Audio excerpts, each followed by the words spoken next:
Audio Jungle.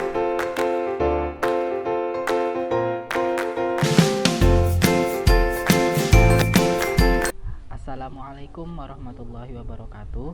Ketemu lagi dengan aku Alfarizi Maulana. Jadi hari ini aku mau bahas tentang paragraf efektif.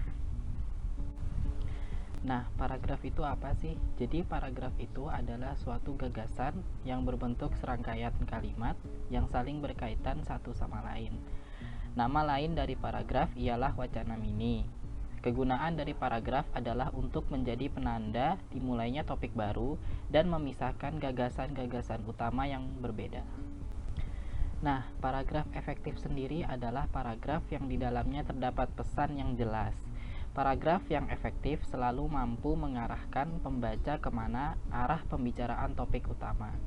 Keefektifan suatu paragraf dapat juga dilihat dari bentuk-bentuk kalimat efektif di dalamnya. Nah, paragraf efektif juga memiliki ciri-ciri. Suatu paragraf akan menjadi paragraf efektif berdasarkan ciri-ciri sebagai berikut. Yang pertama, kesatuan atau unity merupakan salah satu ciri penting dalam suatu paragraf efektif. Suatu paragraf dianggap memiliki kesatuan fokus apabila hanya membahas satu ide pokok bacaan saja. Yang kedua yaitu hubungan atau koherensi antar kalimat, menunjukkan koherensi yang saling berkaitan. Ciri koherensi merupakan ciri penting dalam paragraf efektif. Agar suatu paragraf memiliki koherensi yang baik, maka kalimat-kalimat yang terkandung di dalamnya juga harus efektif. Antar kalimat harus saling berhubungan secara logis. Ketiga, pengembangan yang cukup memadai dalam mengembangkan gagasan utama. Dengan demikian, ide pokok utama tersampaikan dengan baik oleh penulis. Pembaca akan dengan mudah mendapatkan gambaran mengenai ide yang disampaikan. Untuk cara membuat paragraf efektif ada 4 tahap. Yang pertama yaitu menentukan kalimat topik, kalimat yang menjadi inti dari suatu bacaan. Kalimat topik biasanya tersirat di dalam judul bacaan yang kemudian dijabarkan dalam kalimat utama di awal paragraf.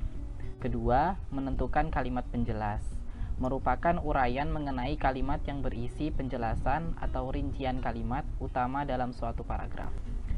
Ketiga, menentukan kalimat-kalimat pengembang, kalimat yang menjelaskan lebih lanjut kalimat topik dalam mengembangkan paragraf.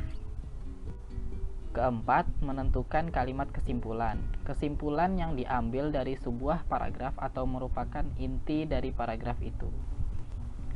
Berikut ini adalah contoh paragraf efektif. Bekerja di restoran cepat saji merupakan pengalaman yang kurang menyenangkan bagi saya. Pertama, pekerjaan itu berat. Setiap hari selama 10 jam, saya harus mengangkat kotak makanan yang berat. Selain itu, saya harus membuat makanan dan minuman dengan sangat cepat, yaitu kurang dari 3 menit. Saya juga harus membersihkan ruangan yang sangat besar dari sisa-sisa makanan pelanggan. Kedua, gaji yang saya terima sangat rendah dibandingkan dengan pekerjaan yang saya lakukan selama 60 jam dalam seminggu, dan ramainya pengunjung restoran tidak sebanding dengan upah yang diberikan. Yang terakhir, saya juga tidak senang dengan sistem kerjanya. Pekerja hanya diberi jam istirahat selama 30 menit dan tidak boleh terlambat. Pekerjaan tersebut benar-benar menyiksa saya. Beberapa kesimpulan yang dapat ditarik dari materi ini yang pertama yaitu paragraf adalah seperangkat atau sekelompok kalimat yang tersusun dari suatu kalimat pokok dan beberapa kalimat penjelas. Yang dimaksud kalimat pokok adalah suatu kalimat yang berisikan masalah atau kesimpulan dari paragraf itu sendiri. Dan kalimat penjelas merupakan suatu kalimat yang berisikan penjelasan masalah yang terdapat di kalimat pokok. Kedua, paragraf bukan berkaitan dengan segi keindahan karangan itu, tetapi pembagian per paragraf ini memiliki beberapa kegunaan. 1. Sebagai penampung fragmen ide pokok atau gagasan pokok keseluruhan paragraf. 2. Alat untuk memudahkan pembaca memahami jalan pikirnya penulis. 3. Penanda bahwa pikiran baru dimulai.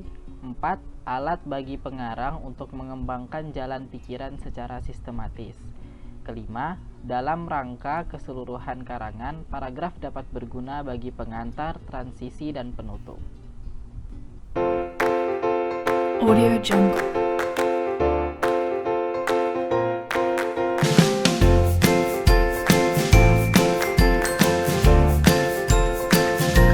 Audio Jungle.